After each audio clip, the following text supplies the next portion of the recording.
What's up, y'all? Welcome back to We Gotta Speak on It. Today we got a special episode. Yesterday was the 20th anniversary of Hurricane Katrina. So I got the panel here. We're gonna chop it up and talk about our experiences and things that we've been through from the time it happened to up to right now to this day. So, without further ado, how y'all feel, y'all? Y'all good? Good. Good. Good. Good. Everybody good? That's what's up. So Doing great. for sure.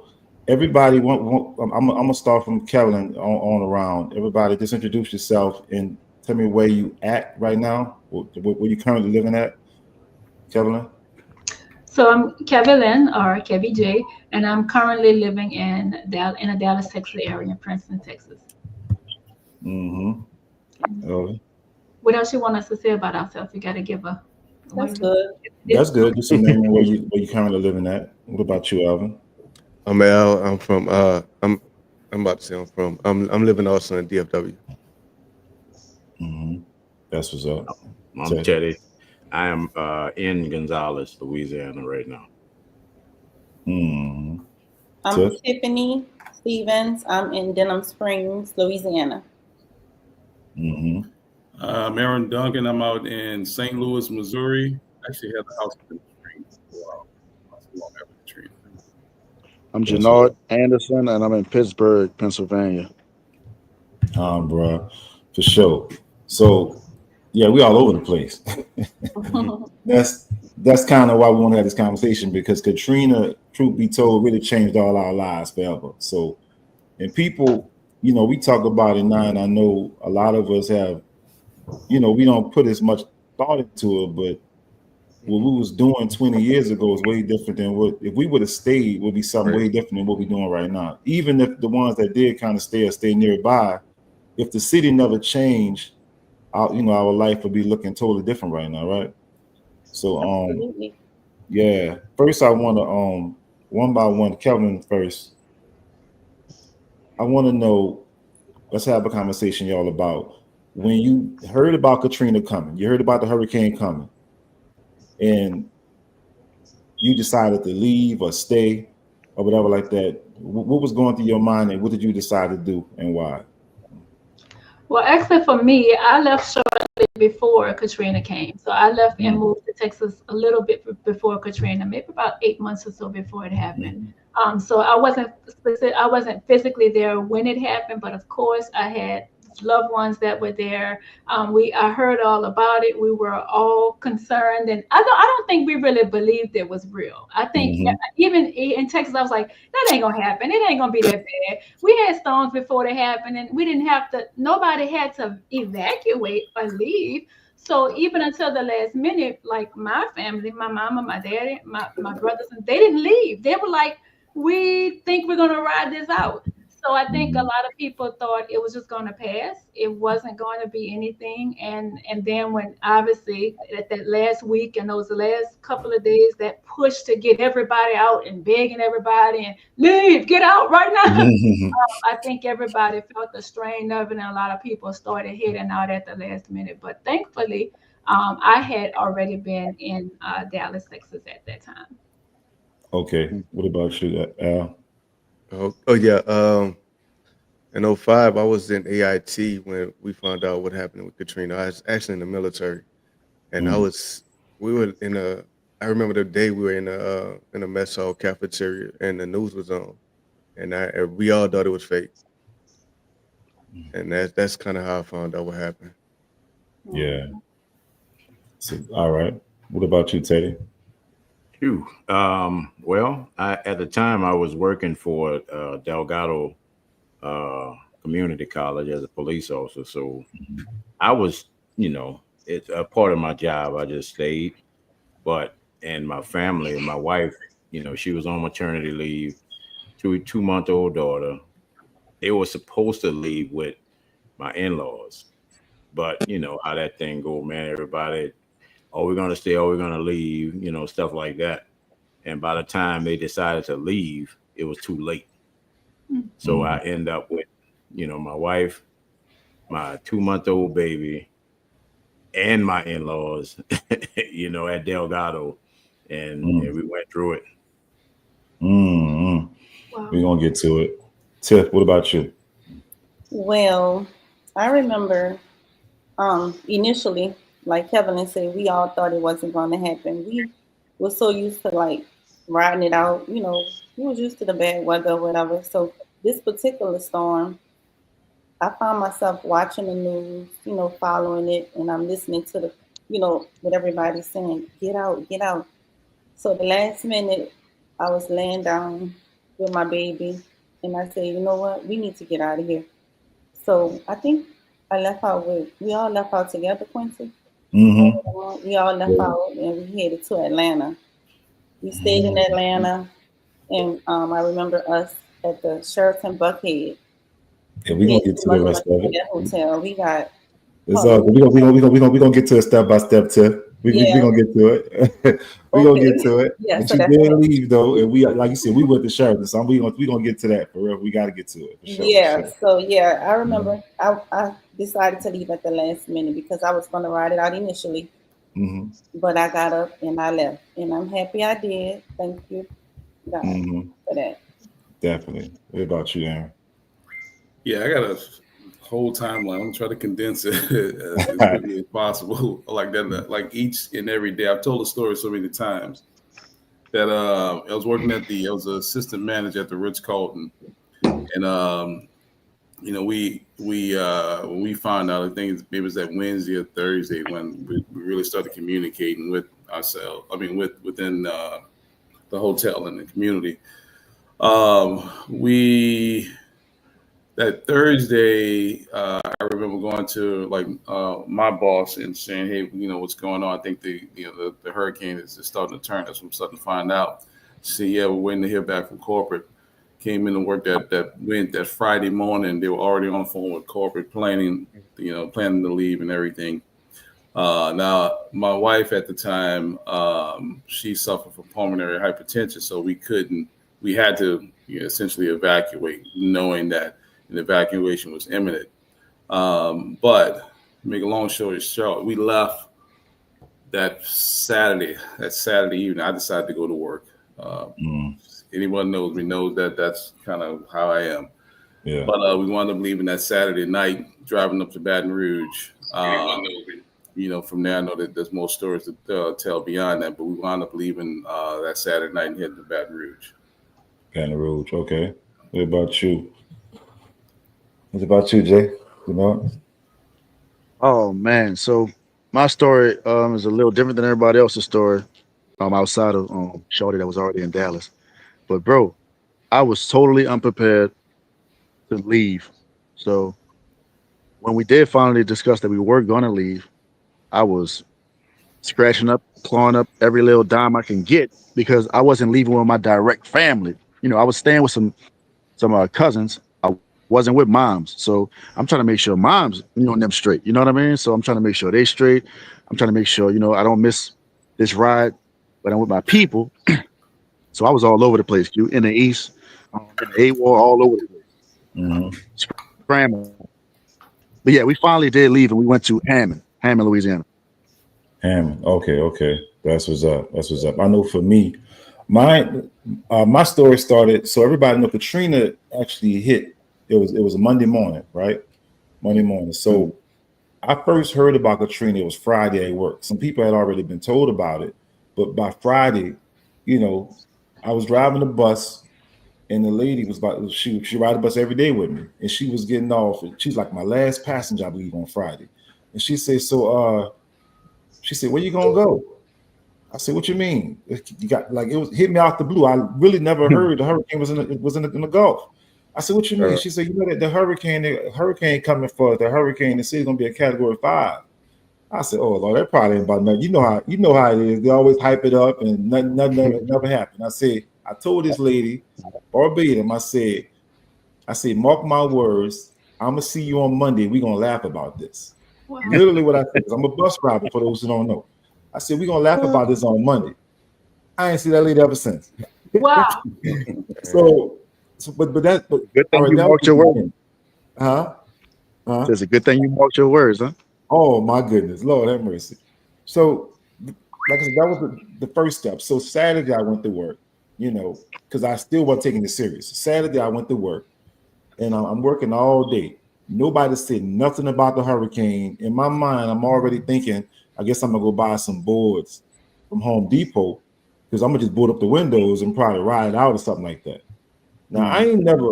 I think I did board up the windows one time before, but that was nothing I normally. But for some reason, I just felt like I wasn't taking it serious. I don't know what it was, man. But again, the last passenger on the bus, I promise you, last passenger on the bus asked me a question about it again. Yeah. I said, man, let me go ahead and see, let me go ahead and look into this and see what's happening. Right. I'm driving home. Before I can even do any research, my cousin Dennis called my phone. That's Kevin's brother up there. He called my phone and he said, Q, what you gonna do? He said, what you gonna do? Where y'all going? I said, man, we probably gonna just ride out, but I'm probably go to Home Depot right now. He said, what you talking about, Q? You can't ride out? Nah, man, this ain't like that. This ain't that kind of hurt. He said, bro, if the levees break, he said something like that, like the water, man, the water gonna be 30 feet in the air and all this kind of stuff. So the urgency that he put in me literally made me make my decision to leave. So I called my wife and I said, we're gonna have to probably just we're gonna have to leave in the morning. Got home, we started preparing, finding out what family was going. Everybody was going to Texas. Everybody's going to Texas. So we met up our uncle's house, gonna go to Texas. Long story short, ended up deciding to go to Atlanta because the Texas traffic was crazy. It was looking like already everybody going to Texas. We said we're gonna just go to Atlanta, y'all. We probably can beat traffic. Hurricane ain't gonna make it up there and all that. And we went to Atlanta, and that was my story as far as why I made the decision, how I made the decision, where I ended up at. So been in Atlanta ever since, man. You know what I mean? 20 years in as of yesterday. And it's just been crazy. But I want to ask y'all, for those who left, at least, I think all of us left except for Teddy. Once you got to your place where you was going and you saw the water fill up in the city, and you realized that, home will never be the same again. Like, what was going through your mind as far as like your future? Did you take it in at that time that home will never be the same, or is this something that or what? I can jump in right. Let me jump in right here because I remember. So I was in Baton Rouge, and I kind of moved a couple places after that. We moved to Atlanta after about a month or so. But I remember that week. I was we were in Baton Rouge by an aunt-in-law's house, and one of my in-laws, my cousin, we were just watching the news the entire time, going back and forth. It took after we saw, I think the Ward 9 flooded. Those images started to come out. It took, I would say, about 45 minutes or an hour for me to actually accept it. I remember talking to him and saying, "No, that's not New Orleans." Like just as casually as I'm saying it right now. Yeah, that's somewhere else.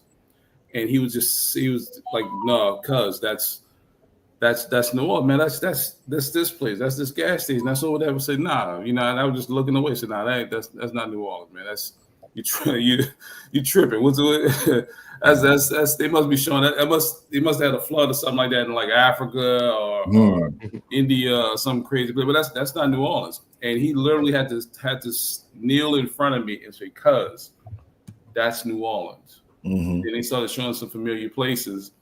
Whether because we were living in St. Bernard Parish at the time, and they started showing some familiar places, and then they showed the oil refinery out there, and that's when it really started to sink in.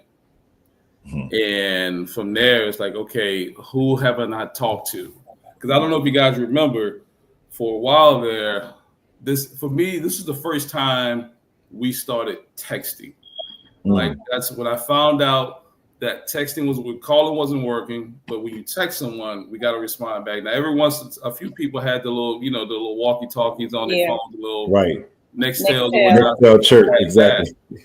But that's the first time I started. We found out that we were texting because somebody that was trapped in St. Bernard Parish that got rescued, he started texting one of us, and that's how we kind of came through. But when those first images, man, I was in denial. It took me about a good hour to kind of accept it.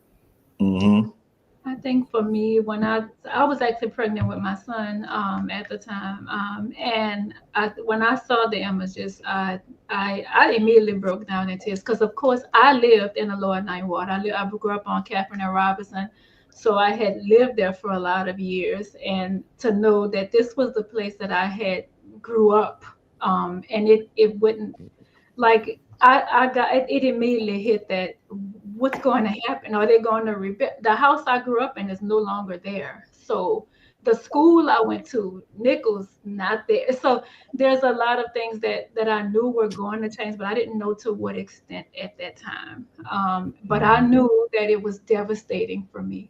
I remember sitting there just crying, what is a legacy? What's going to, because again, that's a part of my legacy. That's a part of my upbringing. I was born and raised in New Orleans, Louisiana, in the Lower Ninth Ward, namely as well, where the levees broke worst, which obviously it wasn't the first. We know that it wasn't the first levee break or breach in New Orleans. It was just the idea that it was never addressed. We had so many Right. different times that things have happened and it's been catastrophic, but authorities, powers that be, just I guess chose not to address it, and that led to this. But we have always been a resilient people. We've always been a survivor, a group of people that have just come out on top, no matter what happens. So I knew no matter what, we would be okay. But what about legacy? What about I can't show my children I grew up in this house. No, it's not that anymore. I That's can true. see if I find a picture, but that time I wish I had more pictures of more memories that I. Yeah. So obviously all those things go across your mind, and you don't. I mean, it's just the process of rebuilding life and making new memories to replace or try to remember out of you have to remember mentally.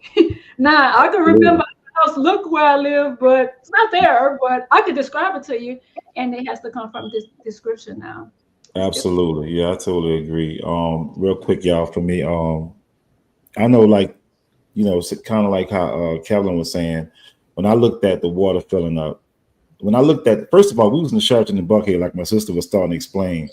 We was in Sheraton and Buckhead. We had to travel, made it to Atlanta after a 10-hour ride.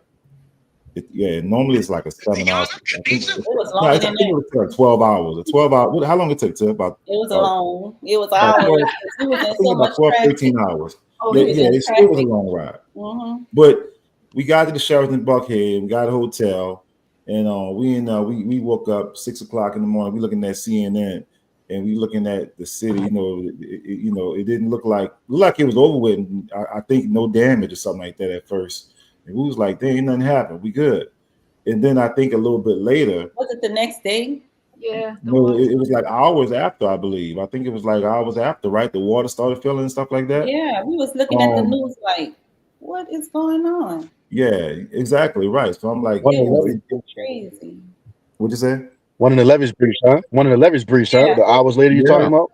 Yeah, one Yep. in the levees. Yeah. Yeah, once the water started filling and we Because started to we thought it see, was over. Yeah, yeah. So it really it Yeah. took Yeah. me a while to really just understand. I mean, to just digest it. I'm like, what am I looking at? yeah, Mm-hmm. I wasn't totally digesting the fact that everything that I've ever known, like Kevin said, my neighborhood is gone. Like yeah, some people got a chance to rebuild. My neighborhood is dirt. Like look, there ain't no houses there, ain't yeah. nothing to go back to. I have nothing to go back to. So I'm totally uprooted from home, have no neighborhood. I think my school is back, Abramson. So they did it. What do they call it? Shout out Abramson to side. Sci Academy. Abe's Academy, right. Yeah. So I'm glad We Abramson is back. still there.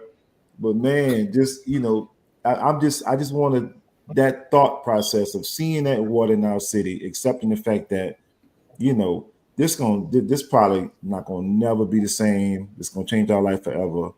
And now I gotta basically start From looking scratch. for work where I'm at, or trying to find somewhere else to live. But I'm gonna pass the mic. Who else want to shout at that? Mhm. Let me ask somebody a question. So it was rumored, and Mhm. if anyone knows if this is true or not, let me know. It was rumored that people stayed and they, sought after refuge inside of schools and they didn't make it. They drowned in some of the schools. Did y'all hear that? Yeah, yeah. All kind of stuff was going on. I know I don't think I heard that particular one though. They was at the Superdome. They was stranded on bridges. Yeah. Yeah. We're gonna get to That's what I Teddy's heard. story. Lil Wayne put in a song. Right. Lil Wayne put in a song, Q, Georgia. Oh yeah, I know, right? Yeah. Yeah, at one time I know a rumor was going around, and I don't know how true this was, but there was some people trapped at Aid. Like I don't know if that's true or not. I really don't. But I know that's one of the rumors I heard at the time. Absolutely. Yeah. What about you, Al? Is anything going through your mind when you saw the water in the city? You realize? Well, yeah, like I said, I was gone already, so I was kind of, my mindset was on like already in like rebuild mode. Like I was on to a different career path. Okay. And when I saw, we got to see the news, and you got pulled into the office, and they was asking you, do you need to go home? But there was no home to go back to at the time, because that was in August. So I think September. I didn't get a chance to go back until October. But in August, and they were asking me, do you want to go back? What can you do? So I had the opportunity to call family home, call back, and make sure everything was okay.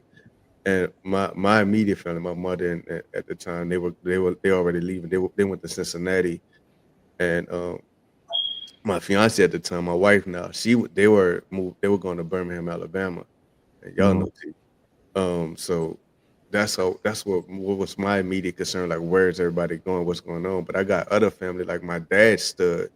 My dad and his sister, my aunt, my oldest aunt, they stood, and they were one of the ones that were stuck on rooftops and stuff like that. So I got to see those stories, and when I got to go back, when I went back in November, no, it was October. I went back in October, and I got to go back and like check my home, like my home, the home I grew up in. We rebuilt it, but we sold it. We don't live there anymore. But you can see like the watermarks. I got to see all of that stuff. I got to see this, like the smell of the city. Just, I know Teddy, he stayed, he was there. So, but like the smell of the city just was different. So it was like at that time when I saw it, I was like, I don't think it's gonna come back. So like, like when you join the military, you always figure I'm gonna go do what I got to do and come back and start my life. That's my home, New Orleans. But when I went back in October, I was telling T, I'm like, I'm not coming back. That's it. Teddy, I wanna get your story particularly now because you stayed, and I think a lot of people, the experience you went through, and everybody else that stayed. I heard some horror stories. I mean, like for real. So you probably the only eyewitness on the ground, at least to some degree, that what you went through. What did you feel like when you saw, or when you felt like you was, the water was filling the city and you was in danger? Like, where were you at? What you had to do to survive in that situation, bro? So we were stuck at the campus of Delgado, but to be honest, I think you all probably had it worse because when I was there, I was just dealing with what I was dealing with. Everybody that was watching on TV all saw everything. We didn't see everything. We just dealt with what we had in front of us. But y'all saw everything, So to me, I think that was a little bit more difficult. When you're in it, you deal with what you have to deal with. You know what I'm saying? It's right in front of you. You have to take care of it. And the things that I had to do, like I had to go, I don't know if y'all remember, there's a Rite Aid on Canal close to City Park. We had to go and loot that shit because my baby needed food. You're talking about right off of Esplanade and No. By close to Delgado City Park. It's right on Canal Boulevard before you get to like you approaches 610, I believe. Like coming from the lake on Canal. You said City Park though, huh? Oh, you said it goes all the way to City Park. Oh, okay. You know where Canal right before the interstate though, right? Right. You're coming up Canal I know where you're from the French Quarter, and you make the right on City Park to go to Delgado. Not to cut you off, but it's been 20 years and I still remember where that place. That's crazy. Canal. So we looted that place, because there wasn't anything else around. So, you learn to deal with the shit that you have to deal with. Now, the hardest part was when we decided to evacuate Delgado, because this was like days after the flooding and shit like that, and nobody was coming. Like, damn, when is the water going to go down? What are we going to do? So we decided to evacuate Delgado, and I actually had to put my wife and family on a boat to get them out of there before I can leave. So I didn't even know if I was going to connect with them again. How many kids you had at the time, Teddy? Just one. First Yeah, baby. Okay. Mm-hmm. And how old was she? 2 months. 2 months old. A 2-month-old baby. Yeah. On a boat with your wife, you trying to save and put them on the Yeah. boat. Wow. That's amazing, man. No, That's definitely. why I'm trying to, you got so much context in your story, and I know, I don't want you to feel rushed because No, it's good. because So let me say this. So my daughter actually almost died on, once I left them and put them on a boat, I had to make sure everybody else was gone out of Delgado as a, police officer, whatever. Then eventually I got on a boat and we met on I-10 right before Causeway. That's where the boat dropped us off. Then we got on a shuttle and took us a little bit further. So that's where everybody went. Everybody that got evacuated, they went to this spot. So we were under the Causeway overpass on I-10. Right. Just waiting for days for somebody to come. So and my daughter, she got dehydrated. And luckily there was a little makeshift triage on I-10. But because she was a baby, they didn't have any baby syringes. So they basically had to take a corkscrew and screw into her shin to give her fluids.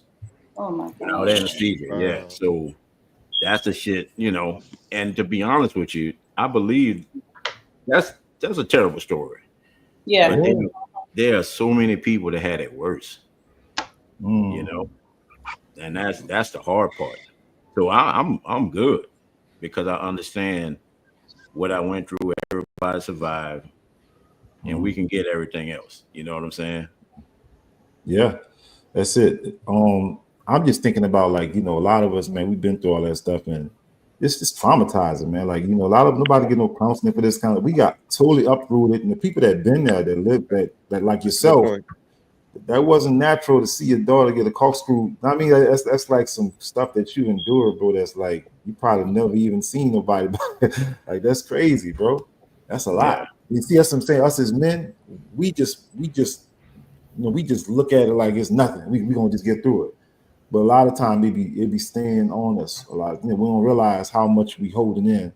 What I mean? As men, we always backbone, so we gonna be all right regardless. That's our mindset.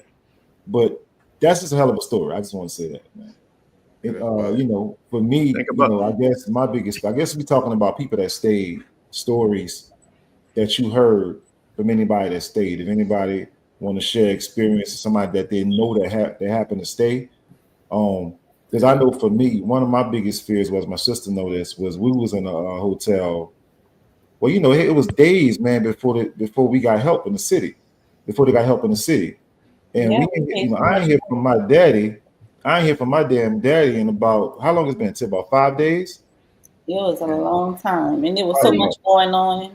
People they was talking about all the people that drowned. Yeah. It was scary. We didn't hear from my brother Marty for about a year. We didn't know where Marty and Toya was. Y'all didn't talk to Marty in a year? I didn't know that. So nobody heard from him for a long time. Marty didn't want to be contacted. I know, and he was right here in Cedar Hill. He was in Texas. Yeah. Wow. But that's, having not heard from my dad in 5-6 days, whatever it was, we finally got a call from him. No, matter of fact, he learned how to text. That was the first time he learned how to text. Because he didn't know how to text. Yep, that's it. Yeah. I didn't know how to text. Teddy, my mama said the Glad Junior family made it out safely.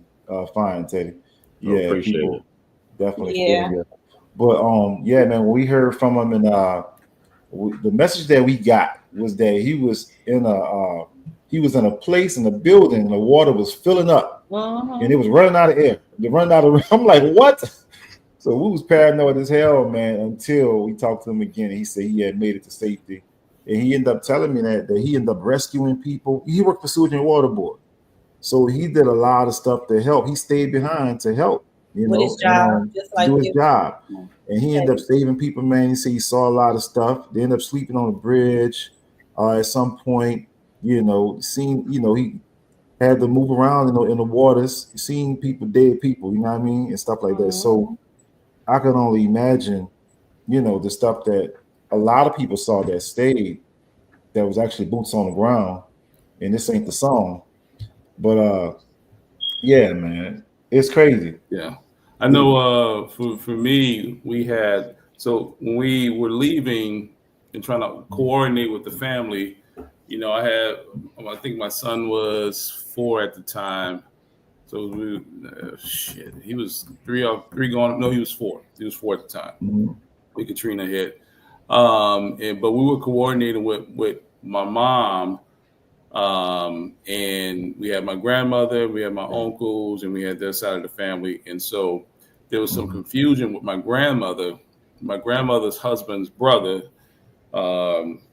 Reverend Jones, his brother was supposed to pick them up from where they were at and bring them out to Texas. And somehow they got messed up. And so my grandmother, grandfather, Reverend Jones, they were left there.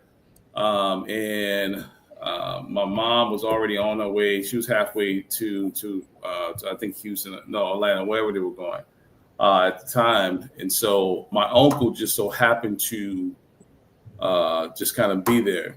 Uncle Byron, who they both passed away since then. But he actually brought my mom, my grandfather and my grandmother to the Superdome. So they actually spent days inside the Superdome. And then we didn't have any contact with them for, man, it was probably like a good month before we made contact with them. I had another uncle. No one heard from him for about a week or so. But when we contacted my grandmother, she was in, I don't know if it was Utah. She was somewhere, Oklahoma. I think it was may have been Oklahoma. So she was kind of far away in Oklahoma.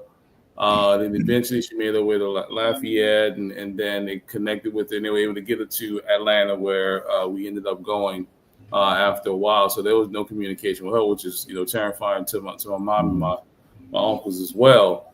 I remember getting emotional when I was able to get in contact with my Uncle Donald, because we had talked to him in like a month or so. And I remember like a week or so. And when I talked to him and I shared that with the family, I remember just kind of almost breaking down, because, you know, that was this is, you know, my uncles were like fathers to me growing up. So to have one of my uncles missing, you know, basically 2 of my uncles missing, essentially, to get in contact with one of them was, you know, that was emotional for me. Yeah. So having that, and then not being able to get in contact with my grandmother, and it may not have been a month, it may have been like 2 or 3 weeks or something like that, but it was weeks before we were able to get in contact with her and able to get her to Atlanta finally. But yeah, that non-communication, man, that was rough. That's a killer. A situation like that, almost every day. Yeah, especially in a situation like that, a day can feel like a year. When especially you have loved ones like that, like you said, felt like it. This is not just, oh, they went away to the war or to another city, and I was waiting to hear from them. No, this was a storm and a lot of people died where they were. Every day you don't hear from them, it's like building up anxiety. It's oh my God, when am I going to hear from? Am I going to hear from them again? Am I going to be buried? Are they going? Yeah, and then I could imagine your relief just hearing from you. That's amazing. Oh yeah, there's a lot of emotion that just came out just by hearing his voice and talking to him. I mean, that's, you know, it's insane. Yeah. But you know, is anybody you know that you didn't hear from in a while, that you didn't know if they lived or died in a hurricane, bro? You mean while it was going on, or now? When the during the storm? You broke up. Say it again.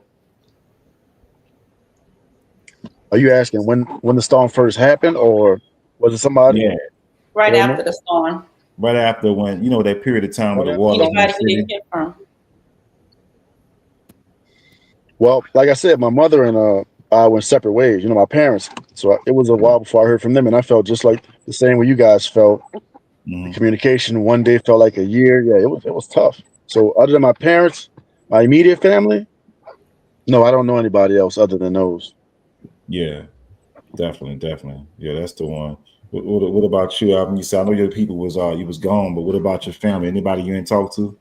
What Yeah, about like you?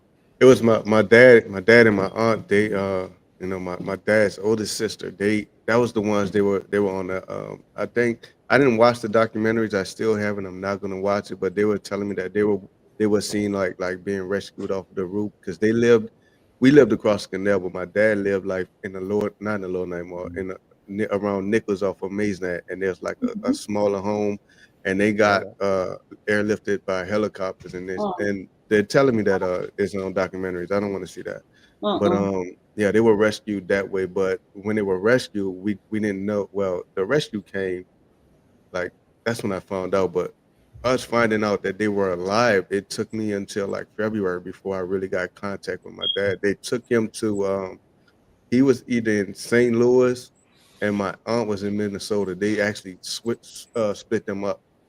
So it took a while before I actually had a contact with them. It was like the next year because I came back home in October. November we moved to Oklahoma because that's what my duty station was, and I haven't talked to my dad till that February. Yeah, that's what's up for sure. So yeah, man, I just Tragic. wanted to Yeah. yeah, had a conversation because a lot of us are, that type of thing sometimes get breezed over. And some of those moments, man, it's 20 years ago. So we just kind of got to just kind of reflect on where we was at mentally.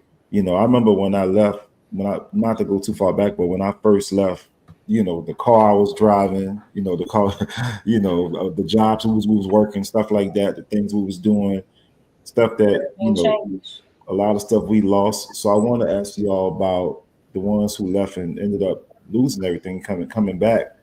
When you end up coming back to your house, when you finally had a chance to come back, and the water went down, and you came back and you seen your stuff. What exactly did you see? How much did you lose? Like For Kevin, and you going? For me, we made it through the storm. Thankfully, all of my family was safe. When we heard from my dad, that was a relief. When I made it back home, I was on the third floor in the apartment, Oak Island Apartments in Michigan. Oak Island. So Yeah. we're in the same apartment, y'all. when I got back there, I'm like, oh, good. My apartment didn't flood. Oh, Lord. I'm thinking I'm okay. I walk up to the third floor, door kicked in. Somebody took everything out of my apartment. They robbed me. I'm like, what is going on? They had pizza boxes all on the floor. Wow. They had taken all of my designer. And that was heartbreaking. I was like, this is too much, So besides that, the material stuff, and I was safe. I went back to a home that was broken into. So I was like, it's just too much. Yeah, that's the thing, real quick, y'all. That's the thing about it. People took the time. Some of us, a lot of us did the right thing, but some of our people took that opportunity to make it back home first. Everything. To go in people's stuff and take this stuff that wasn't damaged. Some nice stuff. Like I used to get the Amazon. I used to be waiting for stuff from Tiffany, babe. I said, "What she got?" Whoop! Yeah. It was gone. Yeah, and we're not gonna harp on it too much, but it happened. You know what I mean? But yeah. What else, y'all? What y'all, when y'all went back to y'all apartment, y'all house, or whatever? What did y'all see? How did y'all feel about losing everything? Was you able to salvage anything? I know we went back to. We were in the St. Bernard Parish, and it was essentially 5 feet of water that got into the house. So all I had was, and you know the story, 3 days worth of clothes. That's it. That's really all we had. Now, fortunately, like I said, my wife at the time, she thought of this last minute idea to bag up Aaron's, which is my son, Aaron Jr., a lot of his important stuff, his some baby pictures and photo albums, our wedding photos at the time, and a couple other things. She just decided at the last minute to put it in the garbage bag and put it on a top shelf just in case anything happened. We didn't think anything was going to happen. Of course, nobody did. But just in case anything happens, so we were able to salvage that, which is critical. Now, the one mistake I made, and I still regret the decision that I made on that Saturday. She was pushing me to go to our storage unit, and I was like, I gotta hurry up. I gotta get to work. I know it's crazy. I gotta help manage the situation and stuff. Just go back and get it. Just go there, just grab some stuff, but I just need to get to work. And unfortunately, we never made it back. And at the later it got for her, the more stressful and panicked she was, and she just threw a bunch of stuff in the car. For some reason, whatever she threw in there was mostly white. And she said it's because we just washed some white clothes and it was on the bed. We hadn't folded them yet, and so she pulled that. But like a lot of my any like high school newspaper clippings, my for playing football and running track and all that stuff. Destroyed, huh? Any awards I received, my high school diploma, my college degree, all my stuff from a lot of stuff that I had from Grambling, all that was lost. Like my only true baby picture that I had was gone. It was there. It was in the storage unit. So I have no baby picture of myself because my mom gave that to me because I was putting all that stuff in storage just to take care of it. My uncles, the uncle that we didn't talk to for like 7 days, his yearbook. I held on to his yearbook. He just saw me one day. He said, "Oh, you putting some stuff in storage. Put this in storage for me," and that's gone. Simply because of the decision not to go to the storage unit. So a lot of the memories I had prior to Katrina, essentially that were important to me, are just completely gone. But fortunately, we were able to salvage a lot of the baby pictures, some old wedding photos, and things of that nature. So, that was to recover. That's what's up. What about you? Go ahead, Kevin. Yeah, I remember going back. I was married at the time, and my son was young at the time, and I remember standing outside that house, just like, oh my! All of the memories that I had in that house flashed by. It was a very emotional moment because we lived in like a duplex, and so we lived in the upper portion of the duplex. And when we went in, we was afraid to walk up the stairs because we could hear the creaking. We could hear the sound. It's warning. Now you might go through the floor. Watch yourself. Get your life together because you might lose it. And we kind of had this angst. It was a smell of mildew. The whole experience was like, oh my God, this is I was afraid to walk through the house, but I could see that, even on the second story, the water had gotten to it. We had so many things that I didn't even want to take nothing with me because I didn't know what had been contaminated, and so it was very difficult. But I do remember I remember that fear of going through the house, having a small child too, and we were trying to walk through and see what all we could see, what all was there, what all could we salvage, and we were like, you know what, don't just leave everything. We just have to start from scratch. Just don't worry about it. Just whatever's here is here, and we'll just leave it. So I don't remember us taking anything with us, but just that moment. Thank God the windows wasn't, because some people went back, the windows blew out and everything was, shortly after that, of course, it was demolished. They tore the duplexes down there. But I do remember that experience, and it was life-changing. Definitely will never forget it. Definitely. I know you wasn't there, Alvin. You have did your family give you any stories that they went back, your people close to you went back? Yeah, I went back first because they were still like I said, they were all out. I went back first, and I went back kind of like on a recon mission, and it was like everything was like destroyed, like what Aaron was saying. Like I have no memory of even being in New Orleans. If you didn't save a picture with me, you didn't know I was there. We have nothing. Like I have no pictures of me being there. Like there's no photos, no anything, no memories of anything, like clothes or whatever. Everything just was destroyed. Like, because like I said, I'm from Cross Canal, so my house is literally 1 block from the levee. I walk on the levee every day. Well, I did when I was growing up. So like he says, like 5 to 6 feet. When you walk in the house, you can see the water line, like the mirrors there, the water line's right there. It's like it was nothing to walk on to. Everything smells like that.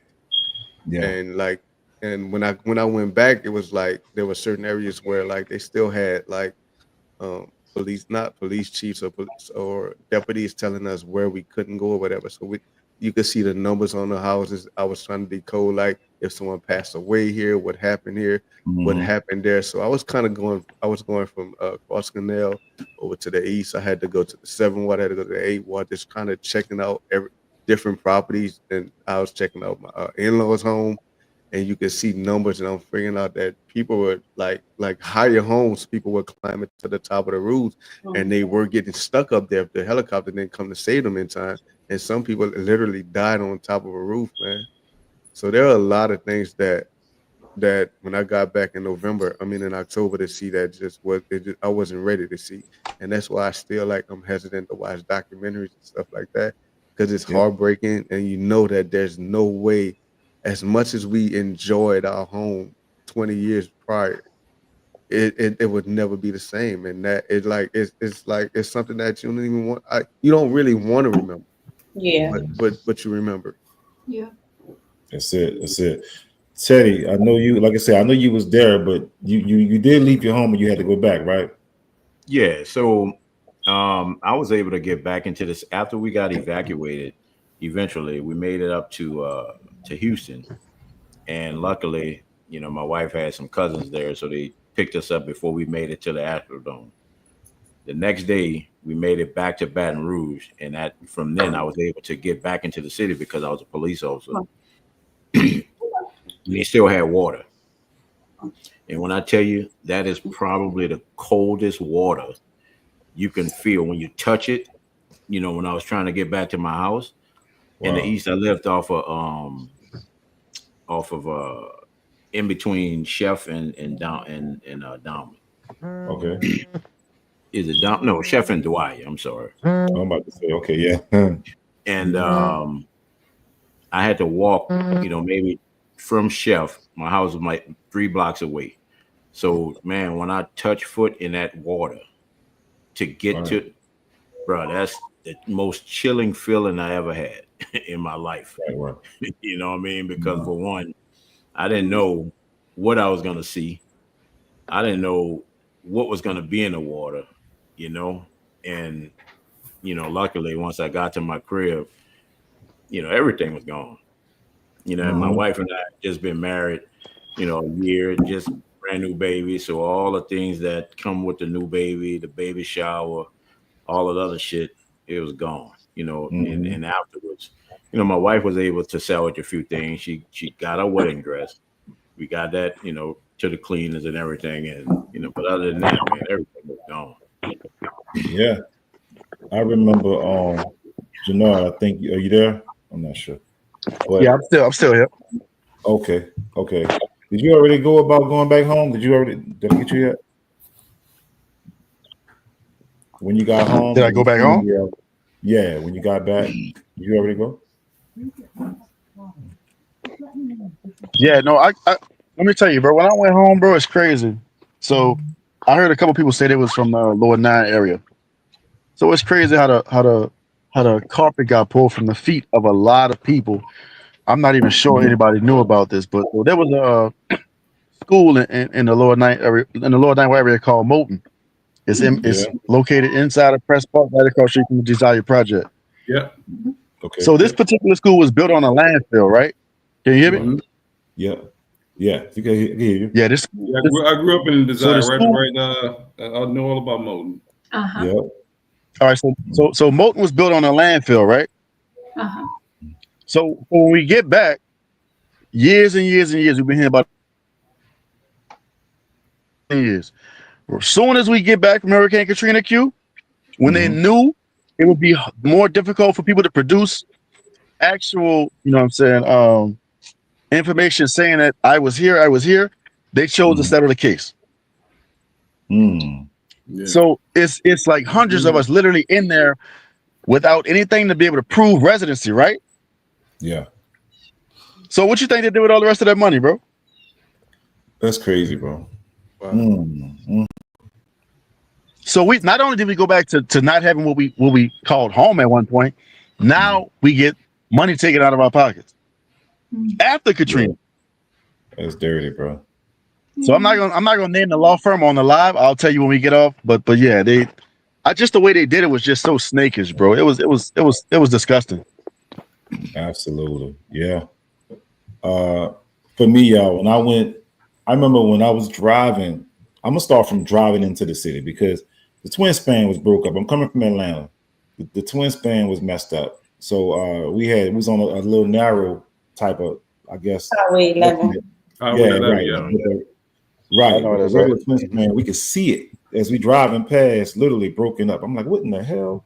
And as we get close to the city, I'm seeing trees laying down, dead trees laying down, everything laying down sideways.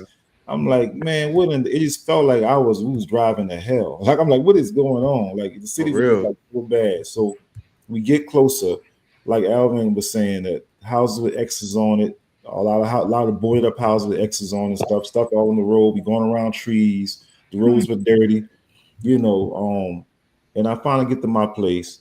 And like Tiff, we lived in the same place. We lived in Michigan. We lived in Oak Island Apartments. I had just moved there like 2 weeks before the hurricane. Crazy. So I get to Oak Island. I'm on the first floor, unfortunately. And by the way, Michigan was the last place for the water dissolve. So we didn't know what the condition was of our apartment, our place, before we was the last to know how our area was. So the last to go back to the city. So when we finally got there, like I said, man, God forbid I would have stayed. That would not. I mean, I would have been on somebody's roof with my family. My daughter was 8. My son was 2 or 3. So I had small kids, couldn't swim. Just to say that real quick. But as I go into the apartment, the mildew, the mold everywhere, everything is messed up. I can see the water line up like 2 inches from the ceiling or whatever. So the whole place had got water, it probably more like 5 inches from the ceiling, 5-6 inches from the ceiling. Because I remember I had a shelf that was up high and I had a gun. And I'm thinking, oh, it didn't get to my gun. It didn't. So I reached up there and grabbed it, and it was rusted, full of mold, I guess it was. So even though the water get to it, huh? You was on the first floor, huh? First floor, yeah. I remember so that. even though the water didn't get to it, it still was affected, Hey, Jolie, my cousin in the building. But yeah, so as we going through stuff, we trying to find, like Elvin said, we trying to find photo albums, pictures, like Aaron said too. We trying to find photos, pictures, anything we can salvage, and stuff that's important to us, because everything else was dead, was gone. Clothes, lost all our clothes, all our shoes, everything. And a lot of people know this, but when we so we got what we can get. But I remember one of the things that got me the most was, I guess, driving back. Once I left that apartment with them few little items going back, I remember just thinking to myself, damn, I'm really never going back home again. Like this is really it. Like, my life is totally changed. And listening to music and something about, I forgot what song it was playing. I think it was Kanye West song. It might not be such a bad idea if I never went home again. You know what I'm talking about? So anyway, I was got a nice playing voice, that. man. Yo, You heard him, huh? Hey, you should do music, man. You should do music. Man, my wife had been dozed off when that song came on, and I shed a few tears while I was driving.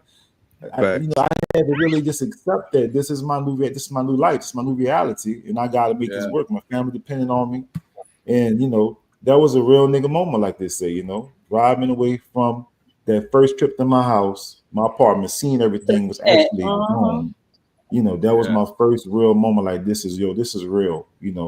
So man, if I can jump in like real quick, this is probably the only the best setting to kind of describe, because I'll tell people this, but no one can actually relate because they haven't been through it. And you just kind of describing what you described just reminded me of the experience. So it was a month before we can actually get back to St. Bernard Parish, in between 3 to 4 weeks before we can get back to St. Bernard Parish. And even then we were told, hey, if you're coming down like Parish Road and that's, in Chalmette, you get to St. Bernard Highway, you kind of make that left. They say, don't make the right. You're not getting past Jefferson Barracks. You're not getting to the Lower Ninth Ward. The water is still there, so they're not letting anybody go that way. And so just driving down St. Bernard Parish, it was early in the morning, and I could just remember how brown and gray everything just looked. And I don't know who, somebody just mentioned how it smelled, like just smelled like dirt and mud, just everywhere, just no life whatsoever. Yeah. And so we were driving down, I think we were driving down Judge Perez first. Driving down Judge Perez, there was this mobile home or mobile RV lot, RV sales lot or whatever. Had a bunch of RVs on them. And I remember driving past that area and thinking, damn, what happened to all the RVs that was over in this lot? I look over to the other side, and there was this big empty lot. And then past that lot, there was nothing but homes. Well, all those RVs were just scattered on top of the homes back there. It's all just scattered out. And when I tell you, it was 20 or 30 of them just scattered all over on top of the roofs back there. Now, then driving further down into St. Bernard Parish, you'll see all you seen were roofs. The top of the house is just on the ground. So that basically the house just collapsed in. And then where there were streets, there were houses in the middle of the street. Like I knew you could turn there, but there was a house just blocking it. The entire house is blocking the street. Right. You know, and all you had homes that were flat. I remember seeing cars inside of trees, like just inside, like there's woods and there's like 4 or 5 cars inside of like on not just like at the bottom, like on top of the trees. On one hand, on one side, I remember seeing a car just up against a light pole like this. Just standing straight up. And then as you go further along, you just see houses that were just completely gone, blocks completely gone, and just the smell. I can still couldn't tolerate it, huh? It was nasty. It was nasty. I can still remember how that smell was, and just being able to kind of describe like the homes and the smells and the deadness, just no life whatsoever. It just felt like the area was just dead. Absolutely. So I'm glad y'all gave me an opportunity to express that. I've explained that several times to people, but everybody don't get it. They don't really get what that was like. Yeah. I remember just feeling lost after Katrina. I felt like I was by myself because it basically separated all my family. Yeah. We ended up being like I'm the only one in Louisiana for as my immediate family. My brothers are out there in Atlanta. My mom them stayed in Memphis at the end of everything. So I just remember I wanted to go stay in Atlanta, but at the time I didn't have nowhere to stay. And my brothers, they always staying in the house together, so they stayed out there.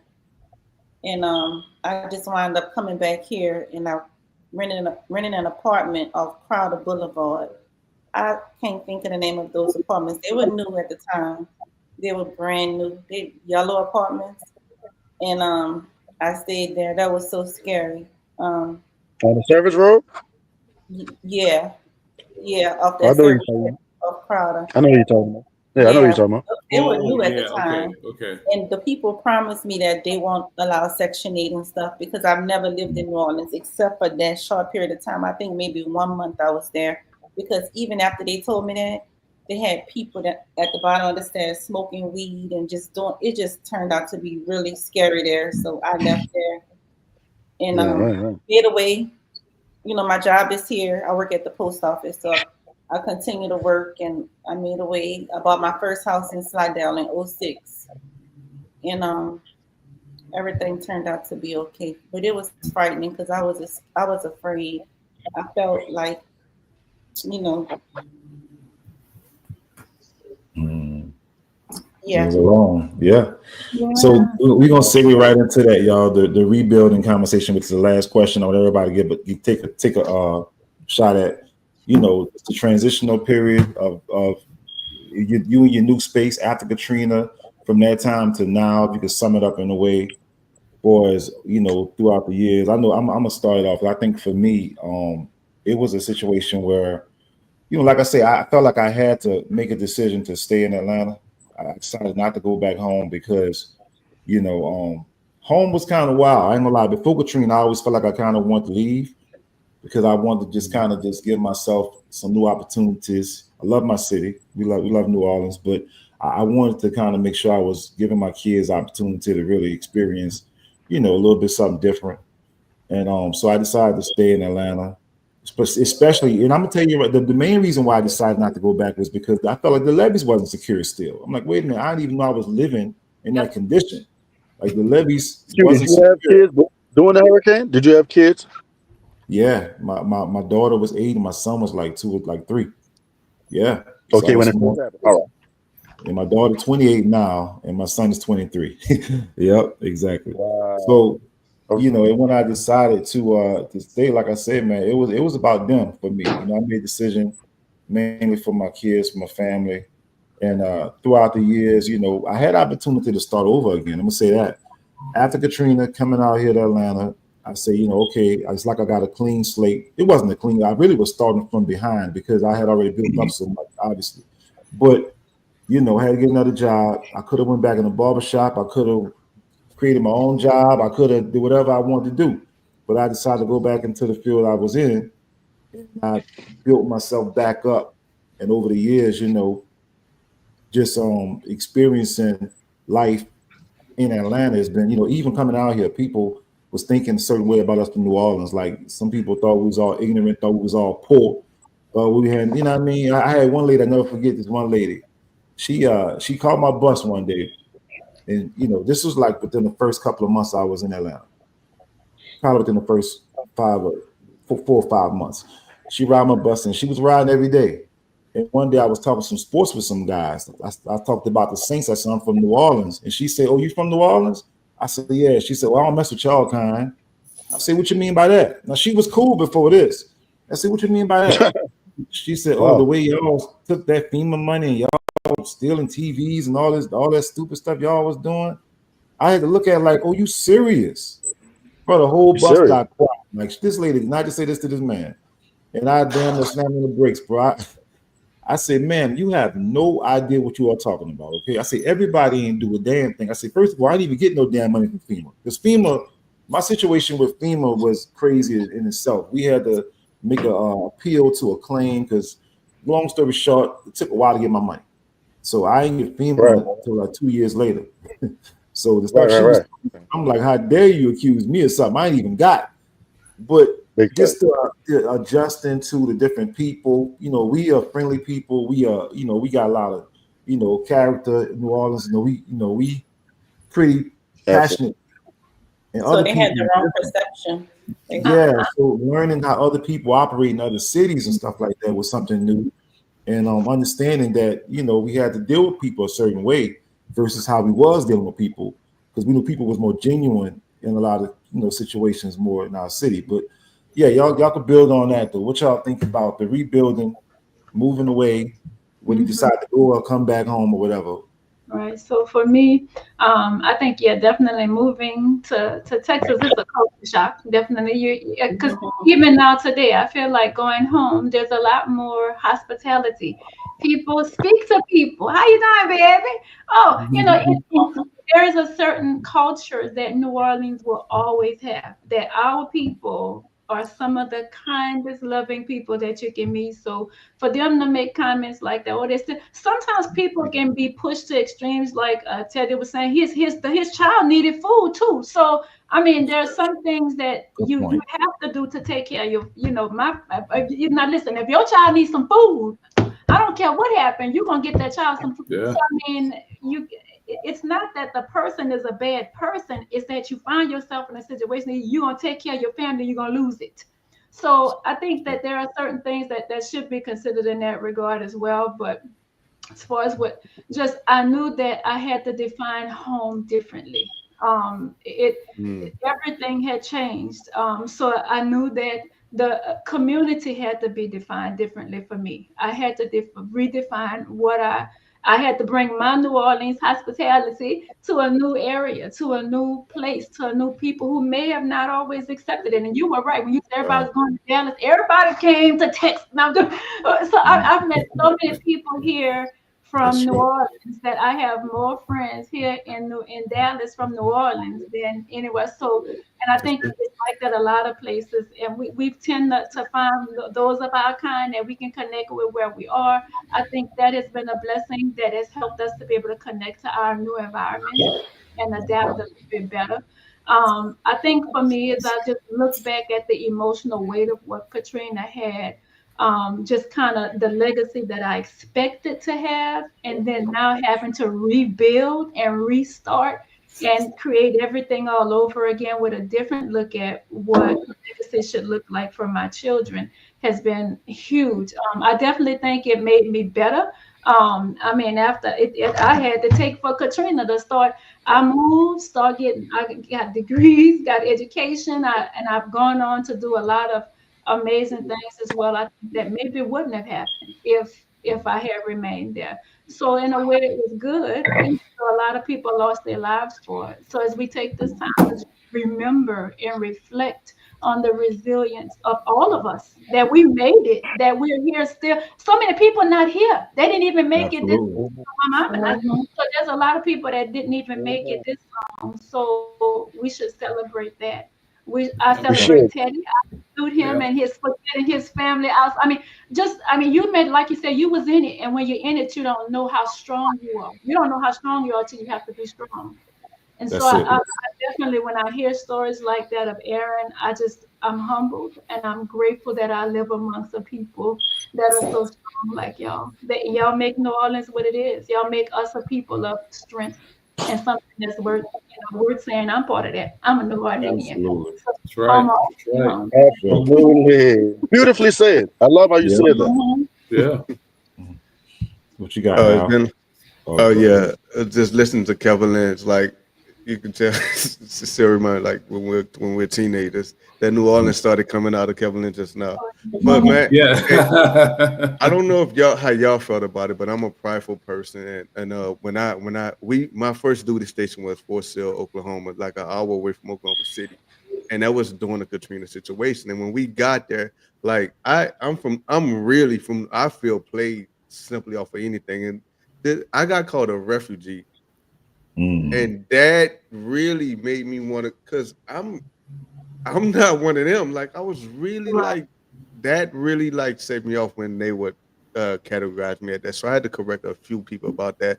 But like I said before, like when we went home and we salvaged what we could salvage, my mom already took some other stuff. And when me and my wife we got our foundation in Oklahoma, we stood there for 8 years before I got out of the military. You know, we were getting things in order, but like you said, it's like I don't want to go back because it's not the same. Like if there was some resemblance of the same when I go back to visit, when I go home to see family members, I would be willing to go.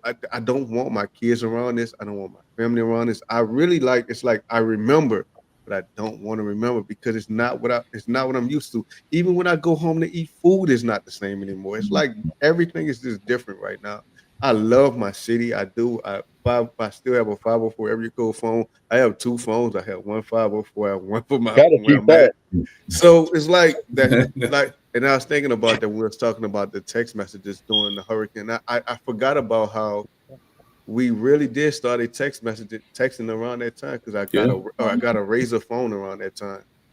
That's how long ago that was. But yeah, Cube, man, this is something that it's kind of therapeutic, and you tapped on something early. Like there should be a therapy program for people that's been through this stuff because you can't go through something so traumatic and just expect to just snap out of it and just live life again. That's just not how life works. There's gonna be some residue of imminent danger in your life. You're always gonna have that there, and you just don't bounce back and just say, "I lost my life and I'm just gonna start over." That's not how life works. There's nothing else you can go through in life where you just lose everything and just transform into a new person. That's not how life works. So I really think I hope, man, I'm gonna share this little situation you got going on, man, because I think people need to hear this. I'm still not gonna watch those documentaries at all because I can't deal with it. But I still think, even though I wasn't there, like Teddy had to deal with it, I still think just voicing some of the situations, it's doing something to kind of heal some things that I didn't even know really need to be healed. So I appreciate that. Absolutely. Yeah, Well that's said, that's brother. that's a good point. I mean, I didn't even think about it until a few days ago. This comedian from New Orleans, he was talking about somebody's video that complained about, the people from New Orleans when they got to Dallas, or the kids, and the violence in schools and all the other shit. And he made me think about it. He's like, man, these were kids that went through something so traumatic. You know what I'm saying? How exactly do you expect them to deal with it if nobody counseled anybody? Mhm. How do you expect them to really move on if they're being called refugees, and that's how the people that the states and cities that you went to, that's how they were treated. Nobody, people did, but for the most part, a lot of people, they looked at people from New Orleans like refugees, like we like the scum of the earth type shit. Like, bro, you know what I mean? So how do you expect for these kids who's now 20 plus years old, and you imagine what they went through and now what they're doing right now because they didn't get treatment, they didn't get the mental treatment that they needed as a result of all this shit. It made me look at it totally different. I'm like, because I was like, man, New Orleans, these tripping. But now I understand most of these kids out here, they Katrina babies. Wow. No, Yeah, Yeah, no. that's real Yeah. talk. Aaron. Yeah. I think just kind of touching on what Ted just said. T just said. I think about my son. My son was 4 at the time. And I remember for a couple years, he had this Harley Davidson, the little motorized vehicles or whatever. He had one of them that was a motorcycle, and I can remember for just like a couple years after that, he would randomly ask us about his motorbike, and we would have to continuously explain to him that it was essentially underwater. Like it's not. It's like he couldn't fathom not. I was just riding it the other day, and now it's gone. Just and that's something small, but for a 4-year-old, that's pretty traumatic. Kind of wrap your mind around that. For us, afterwards, we went to Baton Rouge for about a month, and then we ended up in Atlanta. I was in Atlanta for like a year. My wife at the time, she didn't like Atlanta. She just she said she didn't like the people out there because they weren't hospitable. And she just used to everyone speaking to each other, and it was just mean. So we decided to move back, and we had to move back to Baton Rouge because she needed a place where there was a functioning hospital for her condition. Um, and so I would have to, and I worked at the Ritz Carlton in Atlanta downtown, and then because I got transferred there, and then I got transferred back to New Orleans. I actually go back to New Orleans to help the reopening of the Ritz Carlton in New Orleans. But I would drive basically an hour back and forth from New Orleans to Baton Rouge because we just couldn't live down there. And then eventually we bought a house in Denham Springs, I think in 07. Because we moved back in 06, we bought the house in Denham Springs in 07. And then we eventually moved back to St. Louis in 10. But I've kind of been back down to Mississippi, then came back to St. Louis back in 2022. But yeah, we at the time, I just remember just not being able to, her being concerned about being in that area and not having a functioning hospital. It's like, what do we need to do? So, well, we need to move to Baton Rouge. And eventually, when we bought the house in Denham Springs, I had to I left the Ritz Carlton at the time and took a job as a director at the Hilton downtown Baton Rouge because I couldn't continue to drive back and forth an hour. And so my life would be different. Hell, I'll probably be still at the Ritz Carlton. And maybe the GM at the Ritz Carlton because they make a lot of money. So I would love that. Yeah. That's a big figure job. So, but no, just just looking back at it, that's the big thing that came out of it for us is that she just couldn't be in that area. And for those that I was married her for about 18 and a half years, she passed away from her condition in 2000. in 18. So when we think about, I think someone Wow. mentioned, yeah, she passed away in 2000. Q, you know that, right? Yeah, I know your ex, but yeah. All right. Yeah, I know. Yeah, she passed away in 2018. When you brought up the people that aren't here, like right now, that kind of went through that, that trauma with you. I think of her. I think of my grandmother who's not here. I think of my uncle, BR, who was with her in the Superdome, who's not here.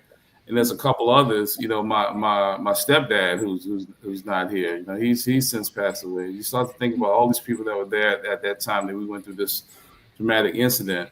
20 years later, who we lost, and that's that itself. Just even thinking back to that and say, okay, these are the people that I went through the struggle with, and now they're not here now. It's just, there's just layers to what we had to deal with. What we've been through the last 20 years or so. It's just layers of it.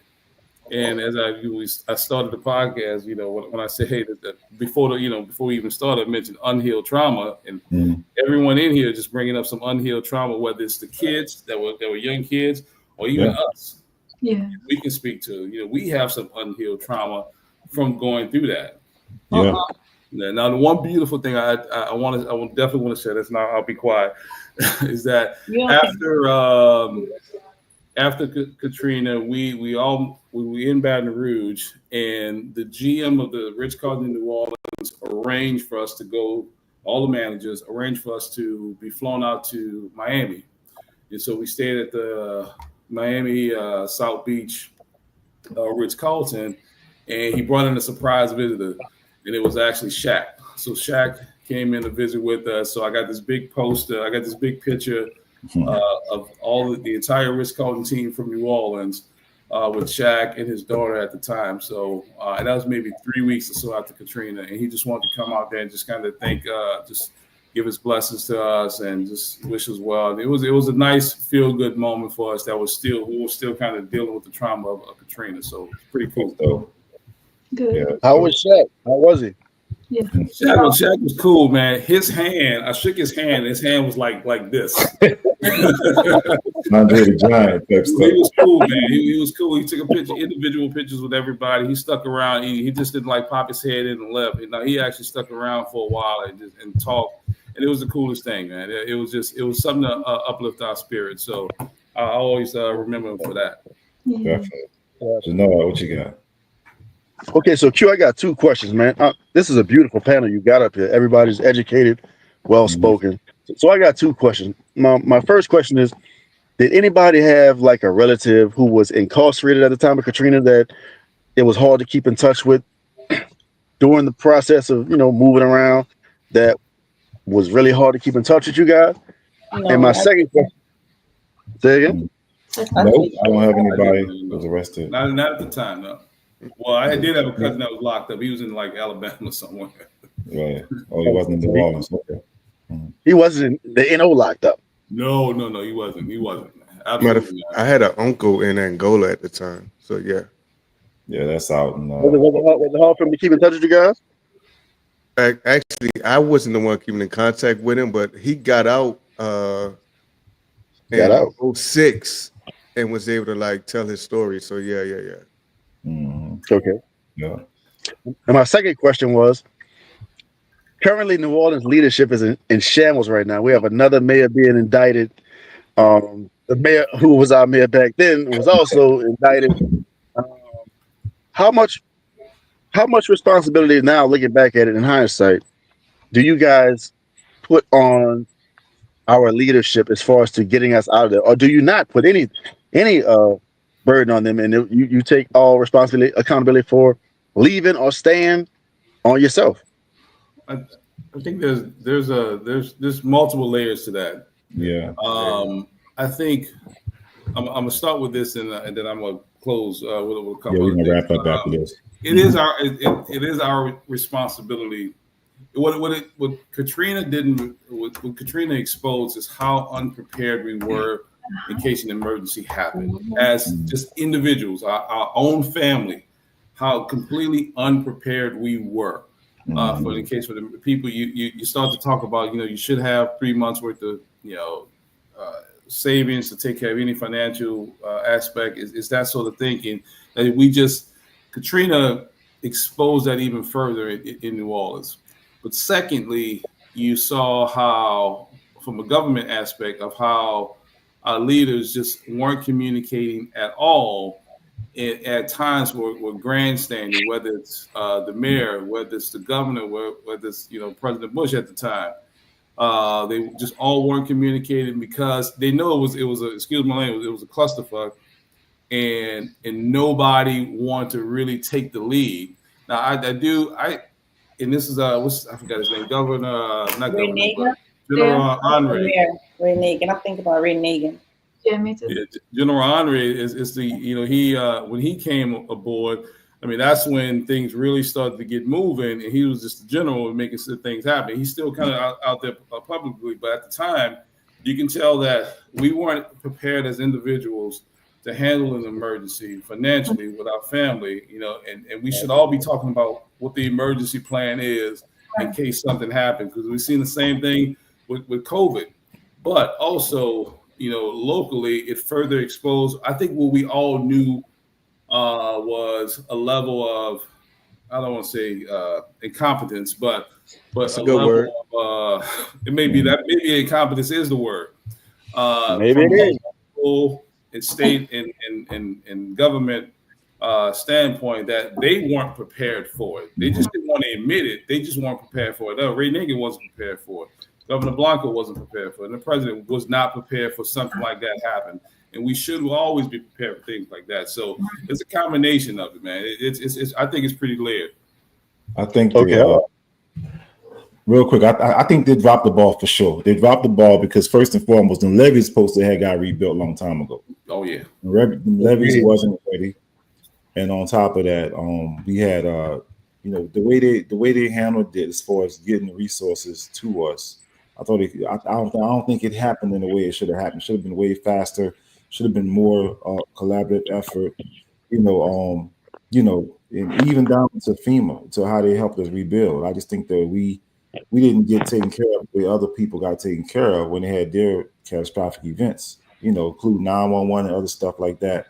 There's a lot of different events that I just felt like the people was way more taken care of. Even out of places out of this country, Haiti got way better support. There was hotlines and stuff and support, all kind of stuff. And I look back now and I see how we just kind of got a raw deal. The city still hasn't fully rebuilt. And I think we're looking at the remnants of the aftermath of all that stuff. Like he said, those are Katrina babies that are doing a lot of crime and things like that. People that are traumatized, been through a lot, haven't had the help that they need. And I think it all definitely is relevant to the point, bro. There's a big elephant in the room that we're ignoring. Yeah, I think I alluded to it a little bit earlier. We had 5 other levee bricks. We had 5 other experiences, historical facts that have happened in New Orleans and in the area. The last one before that was the Gentilly issue where the Pontchartrain Lake had that. So we had Hurricane Betsy in 1965. We had the Great Flood in 1927. We had a lot of things hit New Orleans that have brought about catastrophe.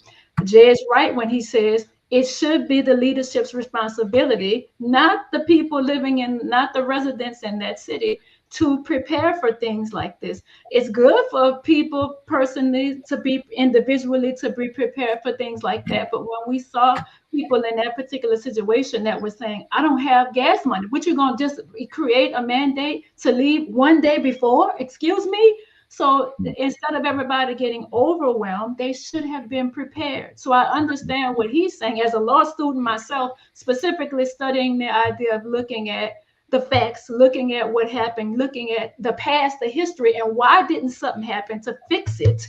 So that when it happened, you should have been prepared so that all these people wouldn't have died, all these lives wouldn't have had to be displaced the way they were if there was enough before notice. So I think that what he is saying is exactly on point. He's saying, what are we going to do now? So we're 20 years out. Do we even have a plan for something like this? It's happened 5 times before. So I love the way you said it. The levees, did they fix them yet? I'm not going back. Are we going back to a situation where we're in the same bind? Or who wants that? So that's a great question that he has. I mean, for the residents in the Louisiana, New Orleans area, I feel for them. I mean, obviously we have history of this. It's not the first time we've had catastrophe through this. It proves that we're resilient people, but it also proves that we don't have law officials that are looking out for our best interests all the time. What's scary about it is that they did True. a run through the year before that told them that, now Yeah. mind you, it should have been repaired decades prior to that. Mhm. Just 1 year before, they did an actual dry run of what will happen, and they still were ill prepared for it. Like, they wasted money on this emergency scenario, but didn't put actions into play when the time happened, or didn't plan for anything. It's like that dry run through, it didn't happen at all. Wow. Right. Alvin? I'm not. I'm not, because I Al, don't you think. said you. What Go you ahead, say? Alvin. Go ahead, Aaron. Well, I say, Al, you said there's an elephant in the room. There's an that we ain't elephant in the talking room, about. man. Because Yeah. we okay. I'll be the Aaron described how our leadership, well, their leadership has there was a dry run in 03 and 04, Aaron, and they were testing the levee, the barriers of the dam, and making sure that everything would be in place, just in case there was a storm that would hit. And because we have always experienced storms that we kind of wrote them out, of course, that people that are living what was like 45% in poverty in those type of areas, they don't have the means to kind of to move when emergencies come. So putting that on leadership, that's one thing to do. Putting it on personal responsibility, that's another thing. But it's a testament right now, this panel, why who's at fault here, because most of us didn't go back. And we Yeah. didn't go back for a reason, because we don't have trust in the leadership, and we Right. don't have trust in the infrastructure of the entire community as a whole. So the problem, we understand what the problem is. They're still not fixing this 20 years past. We go back to visit our families now. We go back home just for Mardi Gras, and we still see the same situations that's been there 20 years ago, and there's no change. As far as I'm concerned, it looks worse. So of course, the issue is there. We know what the issue is. They've been stealing money since I was 5 years old. Since that's my first recollection of government mishandling the funds. But what I'm saying is that we know the problem, and as adults now, we're not there to change it. So it's not. Is it going to change? That's why we're not going back. Right. Yeah. So my I look at everything, just it all depends on how you choose to look at the situation. When it comes to, Katrina, whether you were forced to leave, didn't go back, whatever the case is, it appears that just about everybody on this panel is probably doing better than they would have if they stayed in New Orleans. They're in New Orleans right now. So it can be a blessing and a curse at the same time. It forces you to step outside of that comfort zone and do other things to put yourself in a better position. That's how I look at it. I mean, to be real, there's no time to rest. Not for me, because I still have kids. I still have to do what I have to do. As a father, to make sure they're together. That's it. Thank you, Froze. You broke up, Teddy. But Right. So I mean, just it's difficult to point fingers. I understand, because I remember them telling, "Oh, you got to evacuate," but you're telling that to people that don't have any funds, any resources to do so. Right. You know what I'm saying? So it's going to be that same situation no matter what, because everybody can't go. Everybody don't have the means to go. Then Which you is did it at the last unfortunate. minute. So if we want to fix a problem, that we got to start with the people, right? Let's make sure everybody have their needs met first. Yeah. That's a huge thing. You know what I mean? To have your needs met as a person, and you can be in a position to really take care of yourself. Yeah. But if you're not going to do that, then it's going to be that same problem over and over again. People know I got to get to the Superdome because I can't go nowhere. I don't have no money to go anywhere. You know what I'm saying? Facts. Yeah. So, hey, on that note, y'all, this was a great conversation, man. I don't want to stretch it out no longer. We go on and on. We might have to do a part 2 because there's other elements to it. Like Janelle, you opened that can of worms to get into the political side of it, but that's actually a great point. But I appreciate everybody watching, tuning in. 20 years is a long time. A lot of us, like I said, didn't make it, but a lot of us are doing really good. So it's a blessing and a curse, like Teddy said. And if you have not subscribed, please subscribe to the channel. Hit the like, share the video. Thanks to the panel. Appreciate y'all for joining, giving y'all great perspectives.